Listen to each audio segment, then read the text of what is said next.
लाता मारून हाकलायचा प्रयत्न झाला. धनंजय मुंडे यांचं हे वक्तव्य पुन्हा एकदा बाहेर आलेलं आहे. त्यांच्या मनातील ही खदखद त्यांनी आता व्यक्त केलेली आहे. मी मागील 2 ते 3 व्हिडिओमध्ये देखील वारंवार सांगितलेलं आहे, की धनंजय मुंडे पक्ष सोडण्याच्या तयारीत आहेत. त्यांचा निर्णयही झालेला असावा, फक्त ते योग्य वेळेची वाट पाहत आहेत. कारण नंबर 1, सुनील तटकरे आणि प्रफुल्ल पटेल यांचं कार्यकारिणीच्या यादीतनं नाव वगळलं. त्या पाठोपाठ धनंजय मुंडे असतील किंवा छगन भुजबळ असतील यांचंही त्या यादीत नाव नव्हतं. मुद्दा क्रमांक दुसरा, की सुनील तटकरे आणि प्रफुल्ल पटेल यांनी शरद पवारांची भेट घेतली. शरद पवारांनी त्यांचं कौतुक केलं. प्रफुल्ल पटेल आणि सुनील तटकरे यांना दिल्लीमध्ये कार्यालयात बंदी घातली, अशी देखील बातमी येते.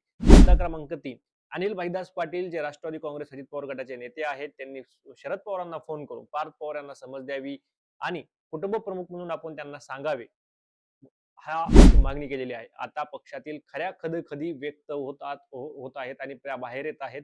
त्याच्यामुळे वारंवार सांगतोय, की राष्ट्रवादी काँग्रेस अजित पवार गटात फूट पडलेली आहे, मनभेद झालेले आहेत. आता फक्त योग्य वेळेची वाट सर्वजण बघत आहेत आणि ज्यावेळी योग्य वेळ येईल, त्यायोगी योग्य उठाव नक्की होणार.